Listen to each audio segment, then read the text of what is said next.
Greetings, and yes, today is a very, very special day for freedom, for America, for the truth, and for a man named Charlie Kirk. It is Charlie Kirk's birthday. There are many books out there you can find about Charlie Kirk. This is one that I recently found on Amazon by Christina W. Randall. This just came out in February of 2025, so it's pretty new. It's definitely worth reading. It's a quick, short read. It's only about 100 or so pages. I don't know if it's AI or not. I'm gonna hope that it's not, but it does go through Charlie Kirk's background and his turning point of creating Turning Point and all good things with Turning Point. It's a very sad day because this is Charlie Kirk's birthday, and this is it's only been about a month since he was murdered by a crazy person, or maybe multiple crazy persons. Hard to say. Whatever your theory is, or your thoughts are. He went home to be with the Lord, to be with God, as we all will one day. But it's how we live. It's how we live while we're here. Our time is short. Life in this world is short. While we're here, let's do something good. Let's do something great. Let's do what we can. So, just wanted to break in a little bit and celebrate Charlie Kirk. President Trump hosted a very important celebration. President Trump participates in a Medal of Freedom ceremony for Charlie Kirk. Well deserved. Very well deserved. Charlie didn't even make it to his 32nd birthday. He's only 31 years old when this tragedy happened. And the Turning Point movement has only grown. It has sparked more of a movement, taken the movement to the next level, really, probably to places nobody wanted it to go to, because they did not want Charlie Kirk to end like this. And that is why it has triggered so many people to continue on, to make sure that it doesn't end like this. This doesn't have to be the end for Charlie Kirk. There can be a lot more.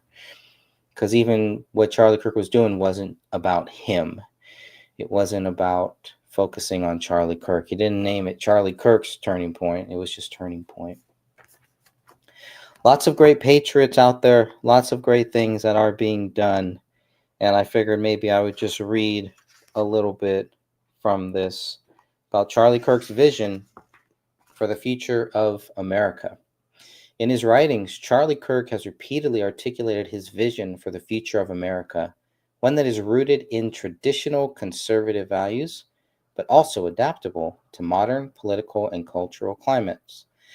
At the core of his vision is a return to American greatness, defined by the principles of individual liberty, limited government, capitalism, personal responsibility, and a renewed sense of national pride, something we have been missing for a long time. One might even argue since President John F. Kennedy was brutally killed too. Kirk has consistently emphasized the importance of the family unit and the nuclear family in fostering a strong society.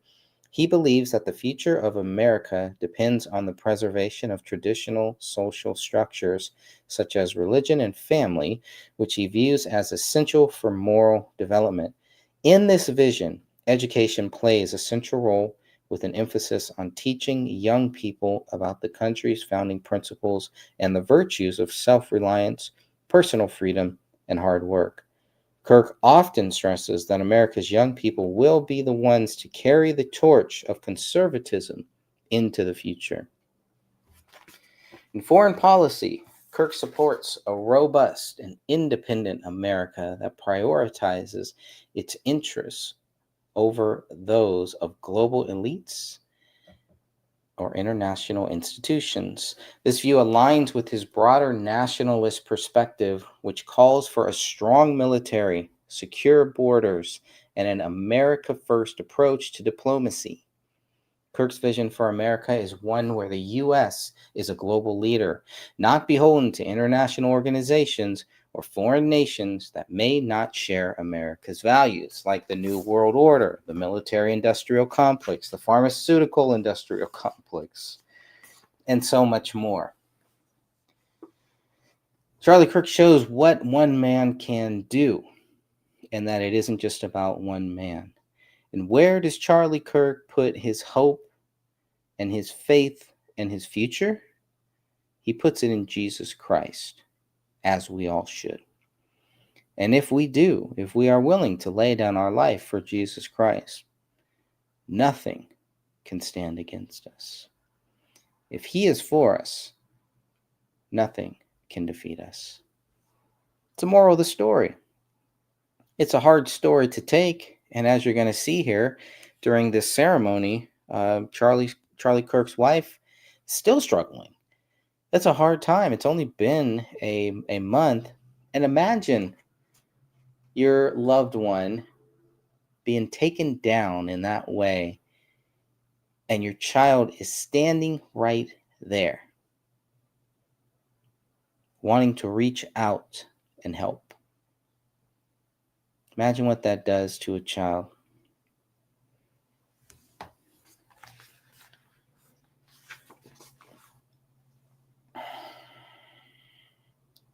Ultimately, Kirk's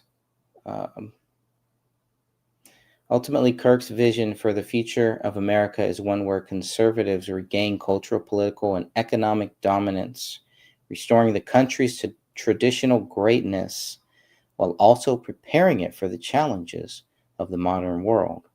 For him, this requires the active engagement of young conservatives who are ready to take the mantle and push back against left-wing ideologies that he believes threatens the very fabric of American society. Well, it is a sad day for us. For us. It's another victorious day for God, his soldiers, and all of those that stand for truth and that have fallen, that feel like they're falling, and for those that will fall. For him, not for yourself, not for another individual, but for God. Standing for Jesus Christ is not an easy task, but it is the only task that is worth doing in this world. Everything else is a gift. This is all part of God's divine plan, whether we see it or whether we don't right now, whether we like it or whether we think God's plan should be more in line with our plan. Our plan is written by mortals, by humans. God's plan is eternal. And if you want to learn more, you can read about it in the Bible. It's right there. You can go to the dollar store and get it. Most churches will give you a Bible for free. That's how important this is. And in the USA, we take it for granted sometimes because of the easy access we have to the scripture. Or we get bogged down in the interpretations, the denominations, the different types of views that we may have on certain scripture, what scripture means. But the main thing that we should all be able to agree on as Christians, and if you are a believer in Jesus Christ, you are a Christian. We need to believe that Jesus Christ died on the cross for our sins. You have to start there, and it has to end there. There's no in between with that. Can't have it both ways. Can't be half in and half not. If God is not who he says he is, if Jesus Christ is not who he says he is, then he is a liar. Why would you believe a liar? Why would you call him a prophet? Why would you call him anything other than what he believes he is and what he said he is? So it's a very strange thing when I hear people say, oh, hey, he's just a prophet, just a good guy, had some good lessons, had some good things. No, he said he was God. And if it's not true, then he is a liar. He's a phony. He's a fraud. Why would you support that? Why would you be okay with that? You either have to believe he is the Son of God. He is God. The Father is the Son is the Father. You have to believe the Bible is true or don't believe it. There's just too much of this wishy-washy that I see here. Even with they want to compromise, and you cannot compromise with Jesus Christ. The line in the sand there is drawn. He either is or he isn't, and for me, he is. I've seen it in my life. I believe it wholeheartedly, and nothing will change that. But everybody has to come to that on their own, at their own time, and of their free will. It has to be free will. It cannot be forced on you. The other thing I wanted to mention before I get into this video is the thing where we always hear about church and state, the separation of church and state, and that somehow means that we should keep God and keep Jesus out of our schools. That is absolutely not true. All it means is that the state should not be defined by one denomination or one group or one dominant thing. It should not be a Protestant state. It should not be this type of just teachings in the state, in our schools. It does not mean to keep God out of it. It's a big difference. It's a big difference. I'm not articulating it that well, but I've seen it articulated very well. That makes sense to me. Because these were Christians that founded this country, that gave us freedom. The freedom. And it has to start there. The gift of salvation, that's exactly what it is. It is a gift.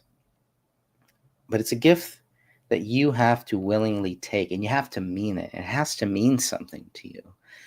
So teaching people and trying to get people to recruit people, is a very difficult process, and it can only be done through God. God can work through people and help lead other people to him, but in the end, everybody has to have that personal relationship with God in order for it to work, or it's just not going to work. Charlie Kirk was a very young man who had a very strong relationship with God, with Jesus, and put him first. He's got a new book coming out, Stop in the Name of God, coming out in December, right before Christmas. So that'll be another great book to read. I found out that Kirk Cameron is going to do a speaking in my local area. I was very excited. I signed up. I'm on the waiting list. Very disappointed that I'm on the waiting list and not able to actually join the event. But last night, God put something into my heart, because I have written a book called Kennedy and Trump, and the book begins and ends with Kirk Cameron, a very strong Christian man. One of the strongest Christians, I think, out there. Definitely probably the strongest Christian in Hollywood, as far as acting and any of that stuff goes. So God put it in my heart to say, you know what? You can't make it. You're probably not going to be able to see him live, to go and see him speak, even though it's really, really close to where I'm at. But what you could do is take a copy of your book and just take it to the church where you know he's going to be at within a couple days, and just, hand it to them and ask them, hey, so like I said, I told them, I said, I know there's no guarantees, but I would love for you to try to get this book into the hands of Kirk Cameron. I'd love for him to read it. I think that would just be good. I love his podcast, his show, his YouTube show that he's doing right now, the Kirk Cameron Show. If you haven't checked that out, it's really good.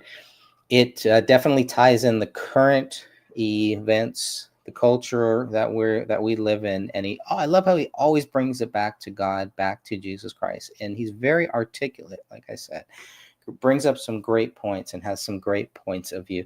So check out the Kirk Cameron Show. Charlie Kirk and Kirk Cameron were both on his show, and that's how I actually first learned about Charlie Kirk. Charlie Kirk is still new to me. I don't know that much about him. I know Charlie Kirk was a big reason why MAGA and Maha joined up together. A lot of that was because of Charlie Kirk. It happened, the famous handshake between Kennedy and Trump happened at a Turning Point event in Arizona. And when you see the fireworks behind Kennedy and Trump as they're shaking hands, that's all Charlie Kirk. So Charlie Kirk has done a lot for this country, a lot for freedom, a lot for peace, and a lot for Jesus. And that's what really matters most. And that's what I pray about, is that I can be a better soldier for Christ. And that is just something that I'm continuing to learn how to do and will continue to learn how to do until my dying day. But until then, we've got a lot of work to do, good people. So I'm going to play the ceremony. It's pretty sad. It's not too long either, but yeah, maybe about 40 minutes, 50 minutes or so. But it was very, very powerful and sad, and sometimes it's like, everything that happened, it was so tragic. Like, I don't even want to, sometimes you just don't even want to think about it. You don't even want to deal with it. You just want to kind of try to move beyond it. But again, this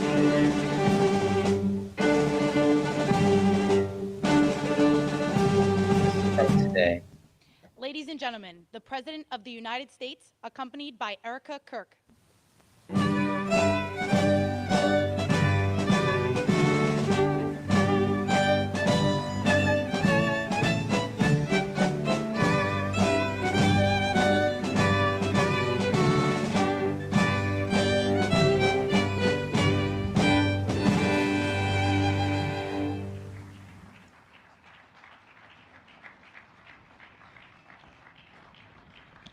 Thank you very much, everybody. Please, this is such an honor. This is please be seated.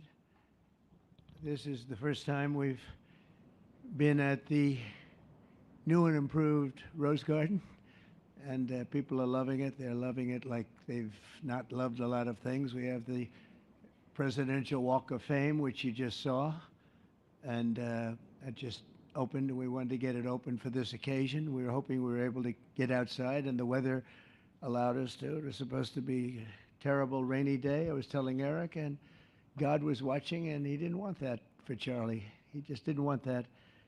So it's really beautiful. It couldn't be more beautiful.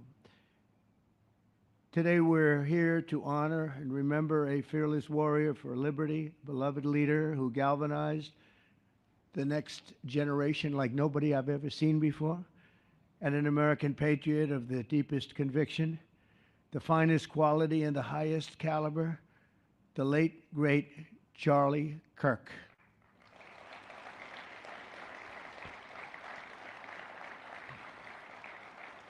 Five weeks ago, our nation was robbed of this extraordinary champion. He was a champion in every way. I got to know him so well. He didn't like losing. And he was able to fight people that were enemies. And he didn't necessarily love those enemies so much. I heard he loved his enemies. And I said, wait a minute, is that the same Charlie that I know? I'm not sure. But I didn't want to get into it. But it was a horrible, heinous, demonic act of murder. He was assassinated in the prime of his life for boldly speaking the truth, for living his faith and relentlessly fighting for a better and stronger America. He loved this country. And that's why this afternoon it's my privilege to posthumously award Charles James Kirk our nation's highest civilian honor, the Presidential Medal of Freedom. Thank you.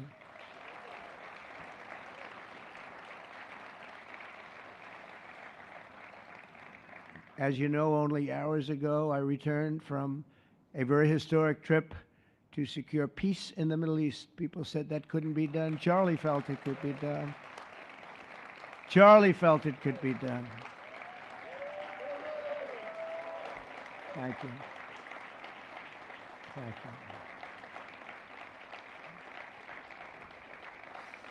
Thank you very much. But I raced back halfway around the globe. I was going to call Erica and say, Erica, could you maybe move it to Friday? And I didn't have the courage to call. But you know why I didn't call? Because I heard today was Charlie's birthday, and I said, now that was a definite. And I said, we're going to have to forget about some of those very big, very rich countries that expected me to be there. And I can tell you, based on the length of that flight, I wouldn't want to go back tomorrow.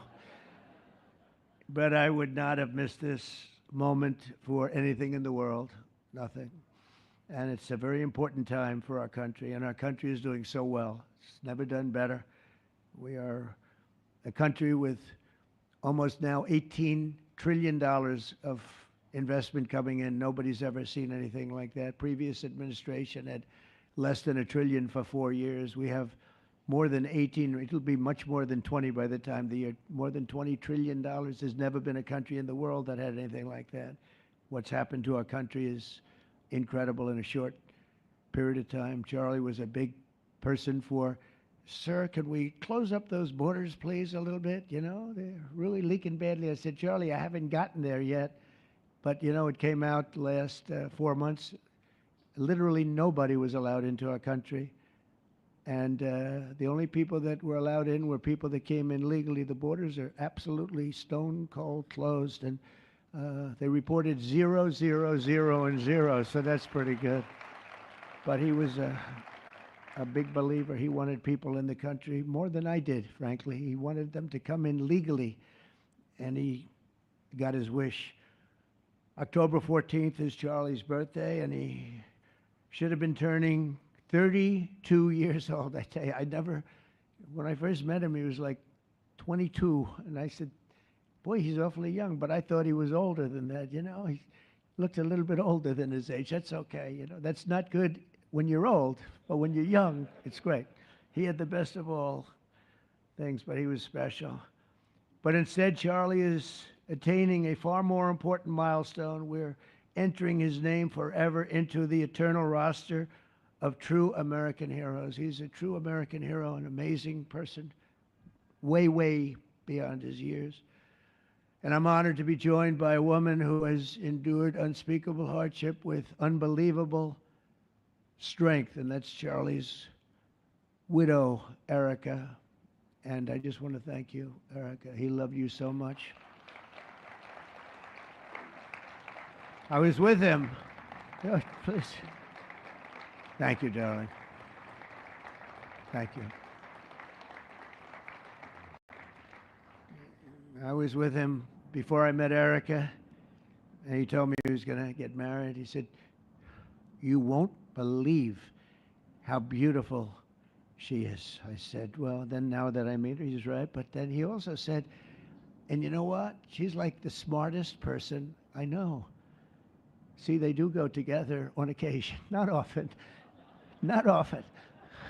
But on occasion they go together. But he was in love with you. He was deeply in love with you. It's great. Erica, your love and courage have been an inspiration to all of us, and we will always be here for you, and we're always going to be here for your gorgeous, beautiful children. And we'll never forget what your family has sacrificed for our country. Man loved our country. When things were going badly for our country, he was so, as you know, angry. He would get angry because he said it doesn't have to be that way. We're also pleased to be joined by an incredible group of Charlie's friends, very powerful friends, actually, and some not so powerful, and they're actually better people, okay? I know them all. They're the less powerful ones. I have to tell you that, all of you power guys down here. The best ones in the group are the ones that are less successful, but that happens too. No, they're all great, and they're here. And let's start with Erica's I'd father. read a little bit more here while I had a few minutes from this book here. Again, Charlie Kirk, the biography. It's really good. And like I said, it's only 112 pages. Double space too. So there you go with that. But I love with this book, how this book ends. Remember, this was published in February. So it ends with talking about the future of Turning Point USA. So let me read a little bit of this here. The future of Turning Point USA, TPUSA, is inextricably tied to the future of Charlie Kirk himself. Founded with the mission of engaging young conservatives, TPUSA has become a powerful force in American politics, particularly on college campuses, where conservative voices have long been drowned out by liberal ideologies. The organization has provided a platform for thousands of young activists to organize, speak out, and take action in defense of conservative values, and its ability to mobilize young voters has been a critical factor in the success of several conservative political campaigns in recent years. The more I read this, the more there's some AI vibes in here, AI writing vibe. Let's put it like that. I hate to accuse anybody of doing that, but it's still a good book. I still find the information invaluable. But the question remains, will TPUSA continue to shape the next generation of conservatives? Or will its influence begin to wane as the political landscape evolves? Good question. The answer to this question hinges on several factors. First, TPUSA's ability to adapt to the changing political and cultural environment will be crucial. As younger generations continue to grapple with issues such as climate change, immigration, and economic inequality, TPUSA will need to broaden its appeal and continue to provide relevant solutions to these complex problems. This may mean expanding its focus beyond traditional conservative issues like tax cuts and limited government, and engaging with a wider range of topics that resonate with younger voters. If TPUSA can connect with the evolving priorities of the next generation while staying true to its core conservative values, it has the potential to remain the dominant force in the conservative movement. In the end, the legacy of Charlie Kirk will not be defined In the end, the legacy of Charlie Kirk will not be defined solely by his media appearances or his work with Turning Point USA. His true legacy will be the generation of conservatives he has inspired and mentored, young men and women who are committed to defending the principles of freedom, individual liberty, and American exceptionalism. Where's Erica's father? Where are you? Where are you, Dad? Oh, look at him. Wow. I want to get a hat like that, too. I like that. How are you? Nice to see you again.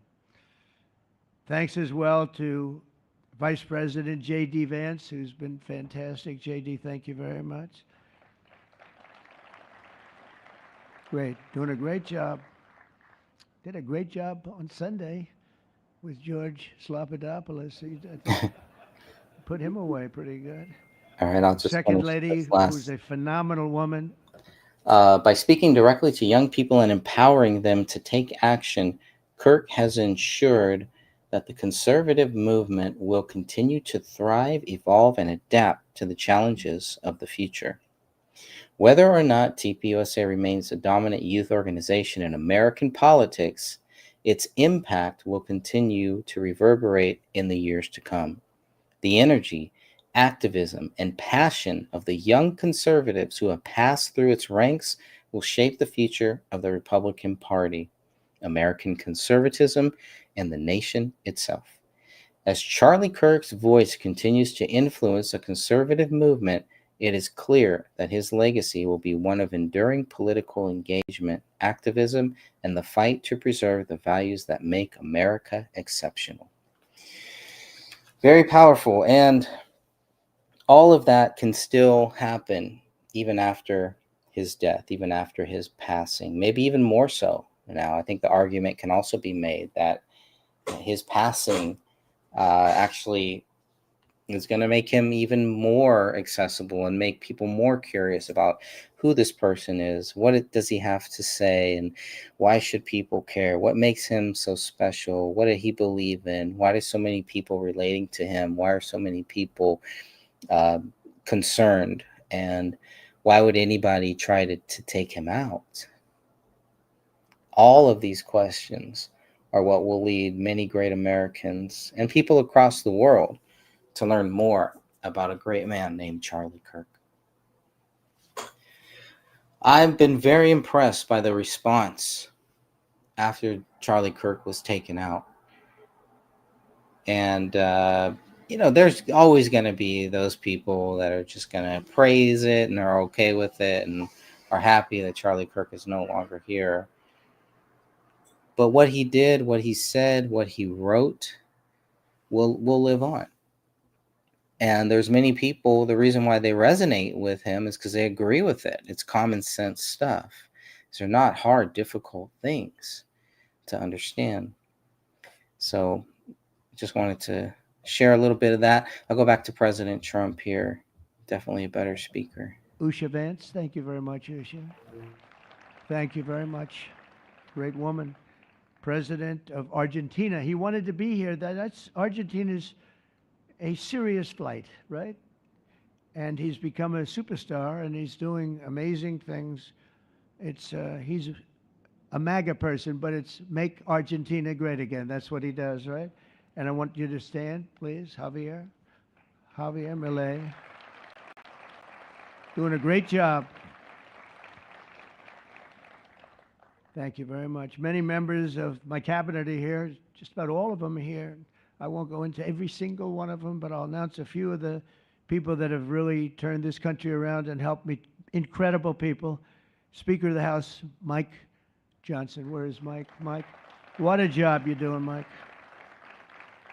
What a job you're doing. And I watched you this morning, and you're in there trying to say, look, just let the country open. Everything will be fine. We're dealing with some radical left lunatics. And I would just wish Charlie was here to fight us. I think the fight would have been over already. He would have had a march on the Capitol by people whose average age is about 21, because there's nobody that had that relationship with young people. Right, Mike? So thank you, Mike, for being here. House Majority Leader Steve Scalise. Steve, thank you very much. A brave guy and a friend. House Majority Whip, another terrific man, Tom Emmer. Tom. Thank you, Tom.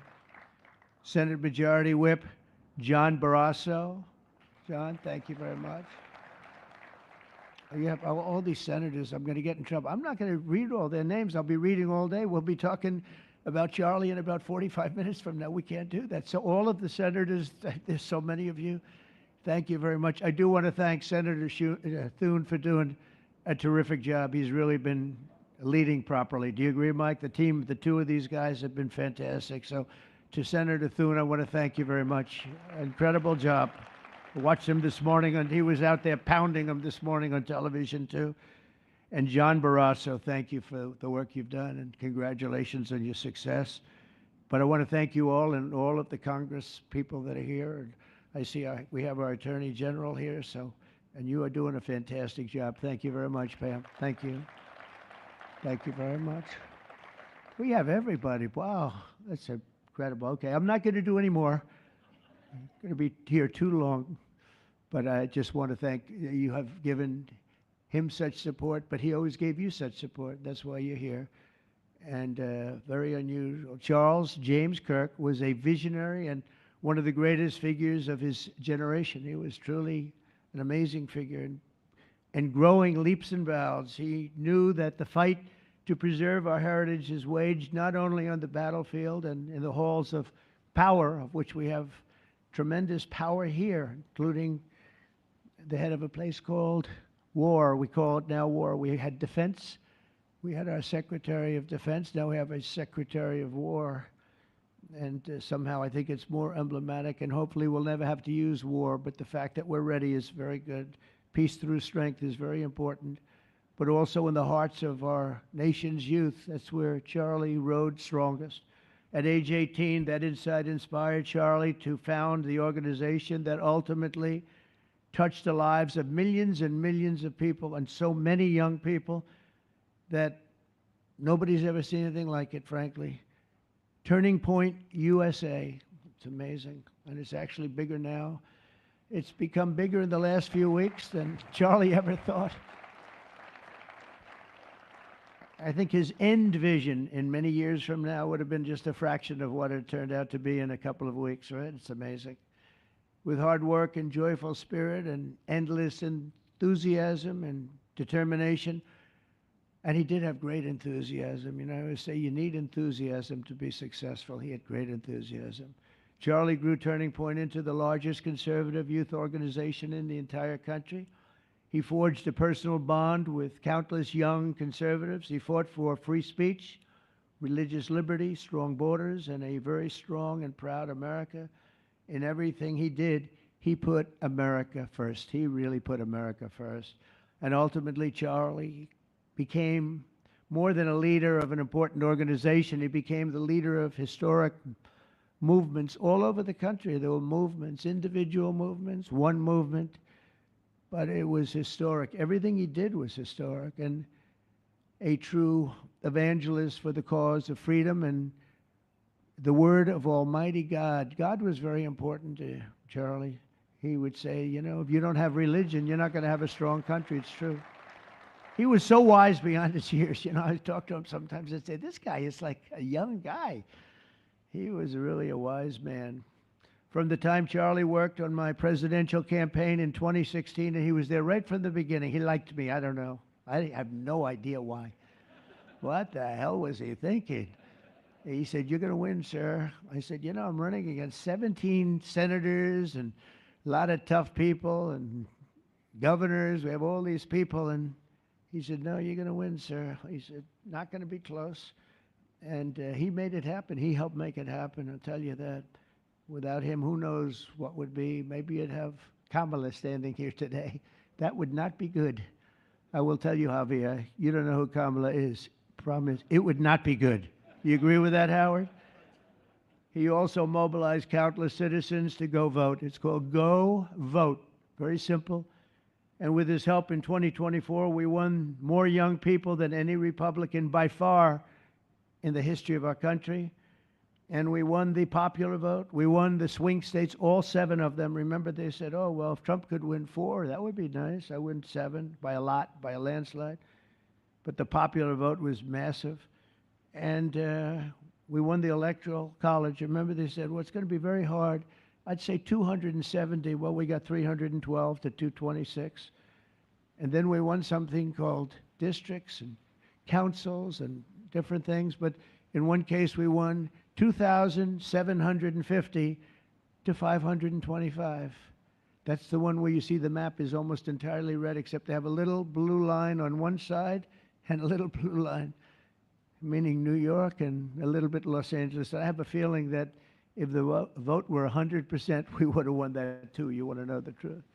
But he knew, and he knew very well, and he also understood honesty, and he was always concerned with honesty. He said the only way we can lose is if the cheating gets so bad, and that's where we came up with a little phrase, too big to rig. We said, go out and vote. Just go out and vote. And we had that. Remember, we used to say that all the time because people would say, oh, they're going to win. We don't have to vote. Let's go to a movie. We'll come home and watch later. And he wasn't about that. So we come up to, with really together, we came up with that phrase. We got to make it too big. I never made a speech where I didn't say at the end, now look, the polls are showing good. Don't believe the polls. He said, we're going to make it, Susie, right? Too big to rig. So if you think we're going to win by a lot, doesn't matter. Pretend we're losing. You got to go out and vote. They voted. And at 9:02, the whole thing was over, right? 9:02. Remember they said, oh, this could go a few days. Well, it went a few minutes. 9:02. And he knew that. And I felt it, but he knew it. He knew it. I think he knew it more than anybody. But Charlie never missed an opportunity to remind us of the Judeo-Christian principles of our nation's founding or to share his deep Christian faith. In his final moments, Charlie testified to the greatness of America and to the glory of our Savior, with whom he now rests in heaven. And he is going to make heaven. I said, I'm not sure I can make it, but he's going to make it. He's there. He's looking down on us right now. It's so incredible. Look at this, how this turned out. This was supposed to be so dark and cloudy. Not dark and cloudy, is it? Look at that, how beautiful that is.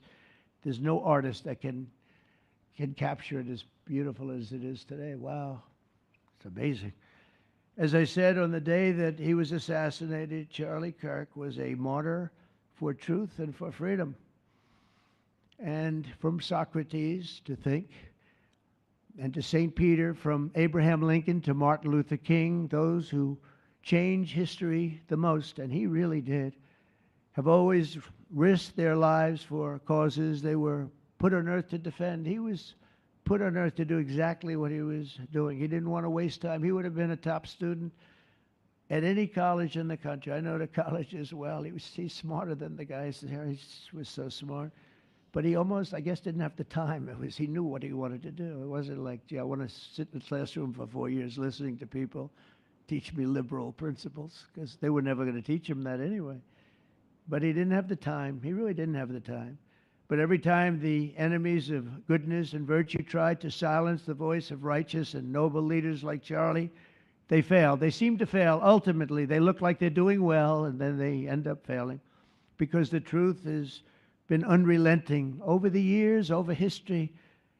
And people like Charlie, it's just they've got a power that others don't have, and very few people will ever have.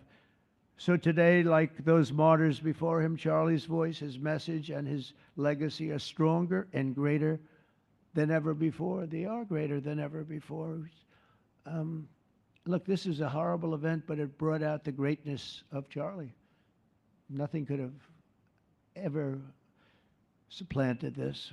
It's incredible the way people are talking about him, and with great love. I mean, I read so many stories about some of the enemies, but I watch the enemies, and it's hard for them to speak badly about him because they just don't. And then you do have people in the days since Charlie's killing. We've seen exactly why our country so dearly needed his example. We've watched legions of far-left radicals resort to desperate acts of violence and terror because they know that their ideas and arguments are persuading no one.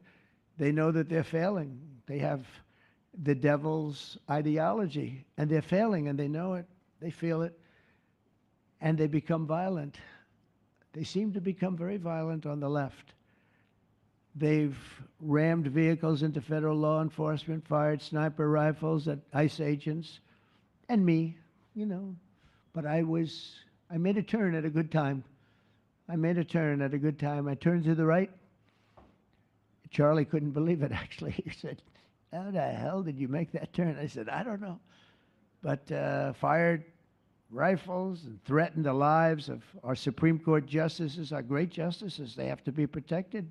We just issued a lot of money, $60 million, to protect the Supreme Court justices. Very important. We can't let anything happen. In places of worship, we're protecting our people.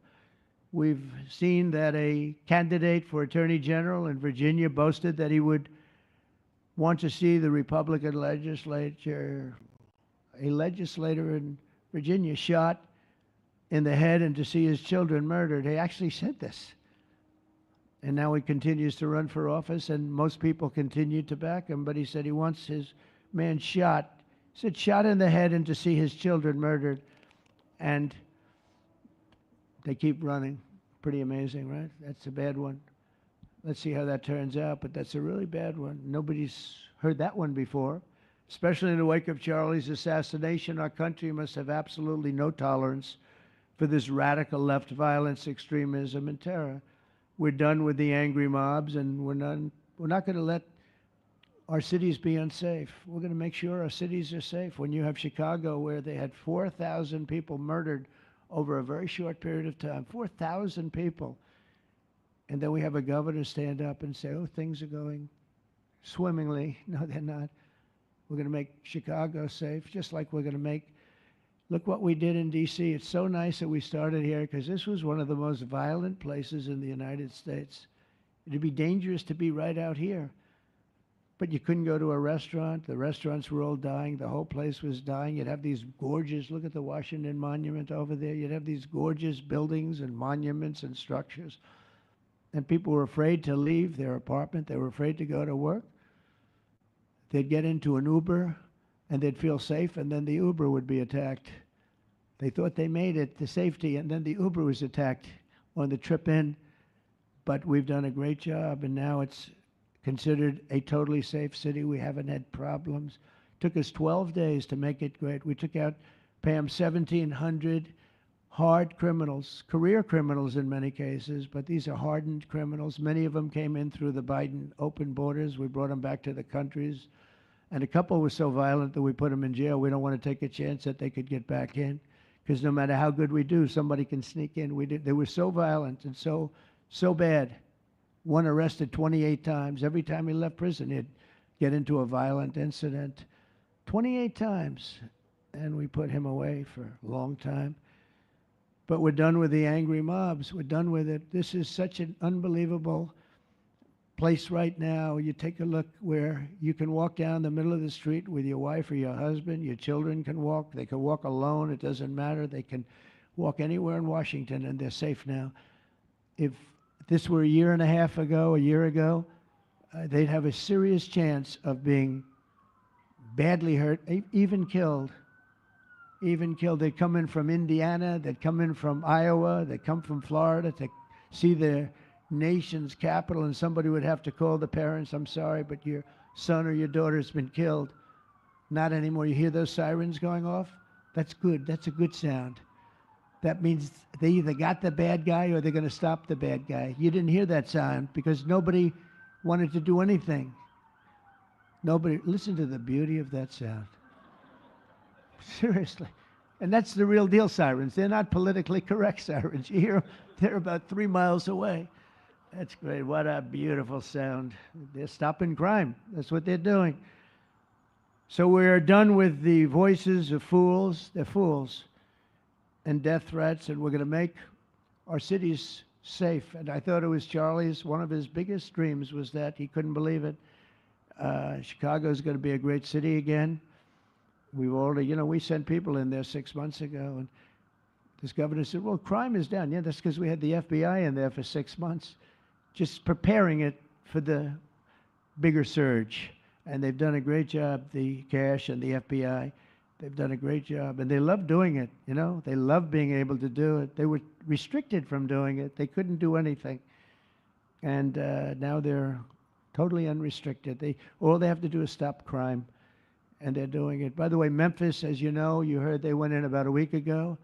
One of the most dangerous places in the country, really in the world. It's not just the country. They have very few cities that would compare to some of these cities. You go to Afghanistan, you say, oh, that's unsafe. Well, the crime numbers are much better than the crime numbers in places that we have. So Memphis, I understand, is doing unbelievably in 1 week. It's like a different place. And this took 12 days, and then after that, we just perfected it.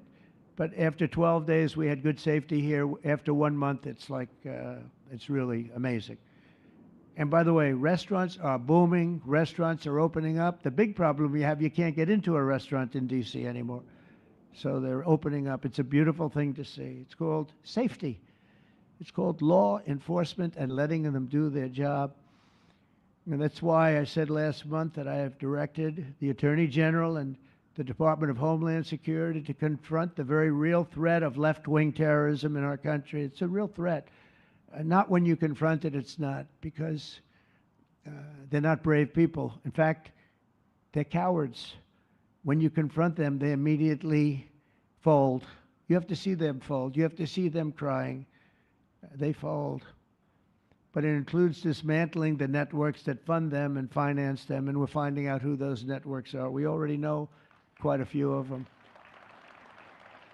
When you see these violent incidents, and then you see people holding this gorgeous sign with beautiful wood, beautiful cardboard, wood, everything's perfect paint job, and they're all the same. There are thousands of them. You know that they weren't made in the basement out of love. They were made by anarchists, and in some cases wealthy. I'll probably find some of my nice friends that are up there being so nice to me, especially lately. They're being very nice. But it surprises you who they may be, and you almost wonder why would they do it? But they're hurting our country, and we're really taking it back one by one. If we didn't go into Los Angeles early on in the administration, the commissioner, the chief of police, Los Angeles, said if they didn't go in, we would have lost our city. Now, they already lost 25,000 houses to fire because they wouldn't let the water come in from the Pacific Northwest, which they should have done. And I said, you better do it. They didn't do it, and we had 25,000 homes where they had no water in their sprinklers, they had no water in the fire hydrants. It would have been a different kind of a thing if they did what they were supposed to do. We had to break in. We broke in and had the water come down. They actually, they said for the environment, it's great. They lost 25,000 houses. It's incredible. But the commissioner said without the federal government and President Trump's intervention, we would have lost the entire city. And we have the Olympics going there soon. I got the Olympics. We have the Olympics. We have the World Cup. And we have, most importantly, we have the 250th anniversary of our country. That's going to be most important. And all of these things are happening. And we're going to have safe cities. We're going to have very, very safe cities. So 1 month after Charlie's death, we still feel the terrible shock and the pain of his loss, like just about nobody I can think of. Charlie Kirk was one of a kind. He was unstoppable. And he really was. Boy, when he had an idea in his head, he would call me, sir, please, you haven't done it yet. I said, Charlie, relax. Just relax. He didn't relax. He'd call me the next day again. It got it done. But he was like indomitable and always will be. He's really irreplaceable. Nobody can replace him. But they're going to do great. But you can't replace that kind of person and that kind of talent, frankly. The word talent is an important word, but that kind of talent. So we hold his memory in our hearts forever. Every single day of this administration, we will continue to carry out the mission for which he lived, and he really did. He lived for this country. He lived for his wife and his family, but he lived for this country too. In Charlie's honor, we will continue like we have been to fight, fight, fight, and to win, win, win. We're going to win so much.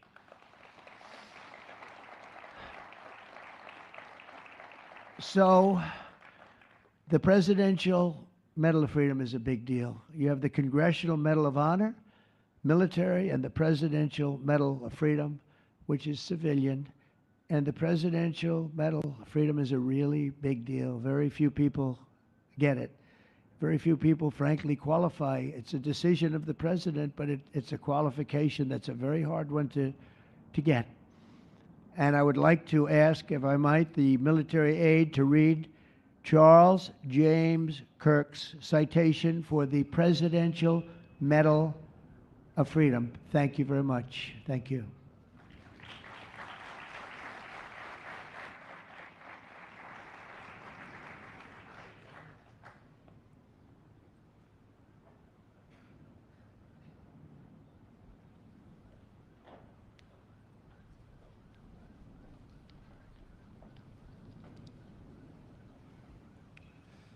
The Presidential Medal of Freedom is awarded to Charles James Kirk. Accepting on behalf of Charlie is his wife, Mrs. Erica Kirk. Charlie Kirk was one of the most influential American political figures of his generation. At just 18 years old, he founded Turning Point USA and grew it into the largest conservative youth organization in the nation. For over a decade, he tirelessly traveled the country, leading a movement to restore respect for our founding principles, reawaken our national identity, and inspire a renewed spirit of religious devotion. He was one of the great debaters and communicators of his time. Despite receiving repeated threats, he remained undeterred and modeled courage, logic, humor, and grace to the next generation. On September 10th, 2025, at age 31, Charlie Kirk was assassinated while addressing a group of students. The United States honors him as a martyr for truth and freedom.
Thank you, Mr. President, for honoring my husband in such a profound and meaningful way. And thank you for making this event a priority amid the peace process in the Middle East. Thank you. Very grateful. Excuse me. Charlie always admired your commitment to freedom, and that's something that both of you shared. So thank you. Your support of our family and the work that Charlie devoted his life to will be something I cherish forever, so thank you. To our gracious First Lady in her office for making this event possible, thank you as well. It's beautiful. To Vice President and the lovely Usha Vance, your friendship has been an unbelievable encouragement. Thank you. And to all our friends and family that are here and watching from all around the world, thank you for loving us. Thank you for praying for us and for believing in what Charlie believed in. And to our Turning Point USA staff and the Charlie Kirk Show staff, we love you more than you could ever know. And to the Turning Point USA chapters that are watching all across America right now, you are the heartbeat of this future and of this movement.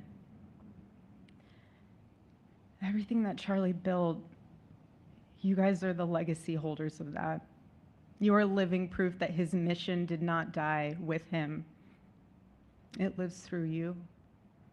And Charlie always said the next generation will decide whether freedom endures. And because of you, I know that freedom will endure. It will. And today we're gathered not only to celebrate Charlie's birthday, but to honor a truth that he gave his entire life to defend, and that's freedom. The very existence of the Presidential Medal of Freedom reminds us that the national interest of the United States has always been freedom. Our founders etched it into the preamble of our Constitution, and those words are not relics on parchment. They are a living covenant. The blessings of liberty are not man's invention, they are God's endowment. Charlie lived for those blessings, not as abstract words, but as sacred promises. He used to love to journal about this topic all the time, and with such a heart postured of gratitude. And he believed that liberty was both a right and a responsibility. And he used to say, freedom is the ability to do what is right without fear. And that's how he lived. He was free from fear. He was free from compromise, free from anything that could enslave his soul. His name, Charles, literally means free man. And that's exactly who my husband was. He was a free man. And from the time I met him, sitting across from him, being interviewed on politics and philosophy and theology, anything that Charlie loved, any topic he loved, and I just saw the fire in his soul, and there was this divine restlessness within him that came from knowing God placed him on this earth to protect something very, very sacred for all of us. And he never stopped fighting for people to experience freedom. He didn't. Charlie often said that without God, freedom becomes chaos. And he believed liberty could only survive when anchored to truth. And I remember in one of his speeches, he told the audience that the opposite of liberty isn't law. He said it's captivity. And that the freest people in the world are those whose hearts belong to Christ. But what's so powerful is that Charlie had the ability to communicate so brilliantly across all generations. And he reminded us that in a world that tells us freedom is doing whatever you want to do, the real freedom is the power to live freely and to do what is right. And in one of his journal entries, he wrote that he wanted everyone to know that you can't have liberty without moral responsibility. Freedom divorced from faith eventually just destroys itself. And what's so fascinating about all of this is looking back these past 12 years of Turning Point USA and his mission, there's almost this veil of sacredness. Because what I realize is that while he was building an organization, he was also building a movement, one that called people back to God, back to truth, and a movement that was filled with courage. And ironically, for a man who impacted millions, Charlie never desired to be the center of attention. He just wasn't. My husband was not a man of extravagance. He loved simple but deeply meaningful things, truly. He loved his late night walks. He loved buying more books than he could ever read because he felt there was no such thing as a book budget. And he loved being able to read to our kids the same bedtime story on repeat because he knew it was their favorite. But to him, that was special. And he loved to sit in the sun on a Saturday morning with his cup of decaf coffee, and his phone was off because he was honoring the Sabbath. And for him, it was that moment to catch his breath and just be in peace because he was unreachable at the moment. And he preferred quiet birthdays. But that never stopped me from telling him. I told him every single year, I said, baby, I love your birthday. I said, because it's the day that God knew the world couldn't go another day without you.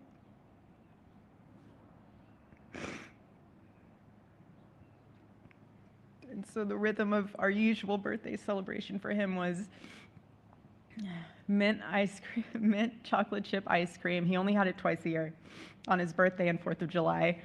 It's just, and then after that, it was back to work as usual. But last year, his one birthday wish was to see the Oregon Ducks play the Ohio State. And they won. Oregon won that night. And it was by far one of the most memorable nights of his birthday experience of his life until today. And so, honestly, President Trump, I have spent 7.5 years trying to find the perfect birthday gift for Charlie.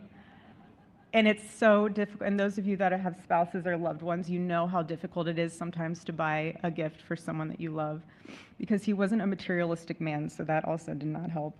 But now I can say with confidence, Mr. President, that you have given him the best birthday gift he could ever have.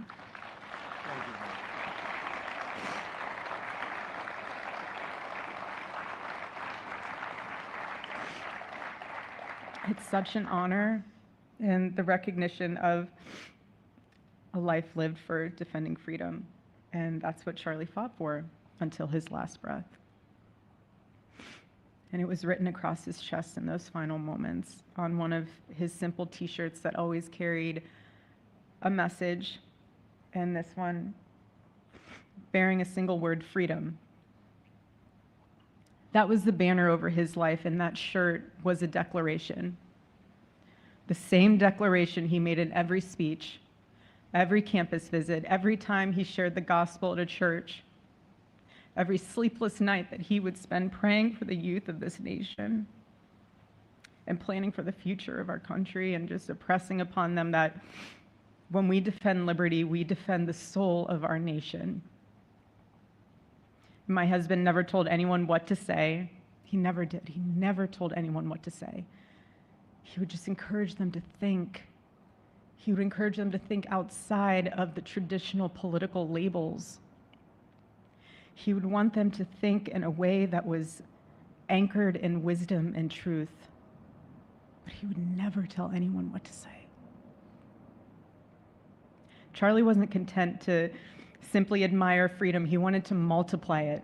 He wanted to multiply freedom. He wanted young people to taste it and to understand it and defend it. He wanted them to see that liberty isn't self-indulgence, it's self-governance under God. He wanted them to see that. And every day I'd see him getting ready for work. He'd put on his cross necklace, he'd put his ring on his finger. And the boldness in his demeanor was always fearlessness. He wasn't afraid. He was never afraid. In his daily actions, whether in office or on campus or at a church, it was always without fear. That was his creed.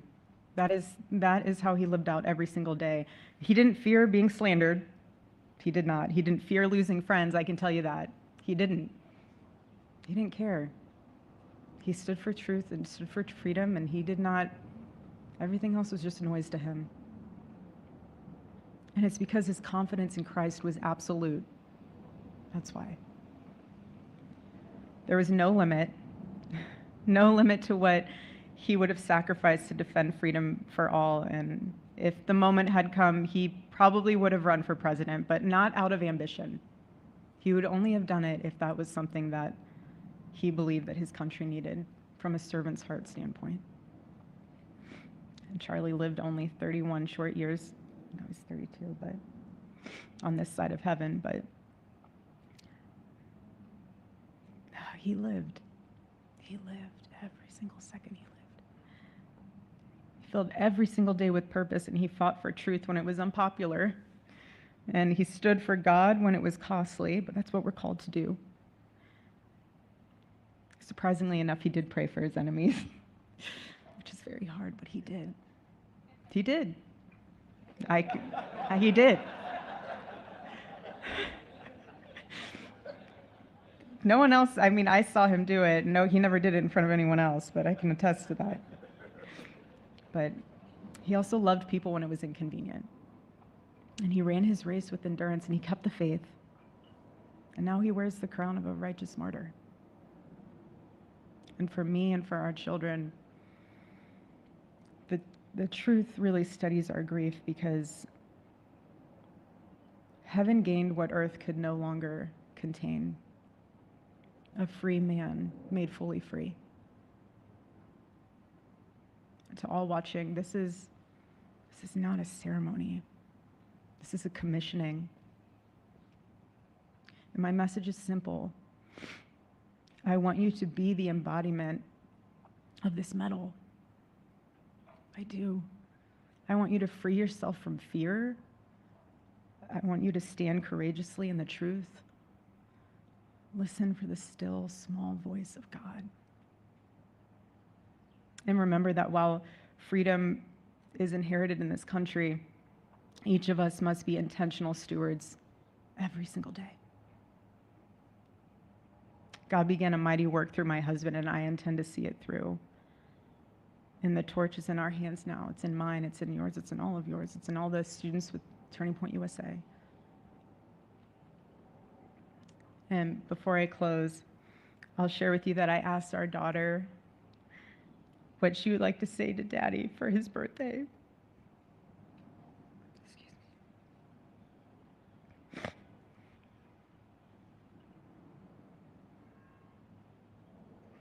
She said, "Happy birthday, Daddy. I want to give you a stuffed animal.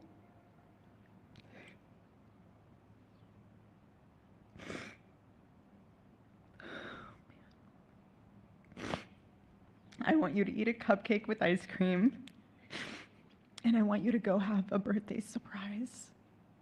I love you," is what she said. And while our son is precious, he can't yet speak, in classic Kirk family fashion, his actions spoke louder than his words, and his gift to you, Charlie, and myself for that matter, was deciding to become the man of the house and be fully potty trained at 16 months. But Charlie, baby, I know that you're celebrating in heaven today, but gosh, I miss you. We miss you. And we love you, and we promise we'll make you proud. And Charlie's life was proof that freedom is not a theory, it's a testimony. He showed us that liberty begins not in the halls of power, but in the man of a heart surrendered to God. And so today, as we honor Charlie with this incredible Presidential Medal of Freedom on his birthday, I stand here with tears and just a humbled heart and spirit, because his story reminds us all that to live free is the greatest gift, but to die free is the greatest victory. Happy birthday, my Charlie. Happy Freedom Day. God bless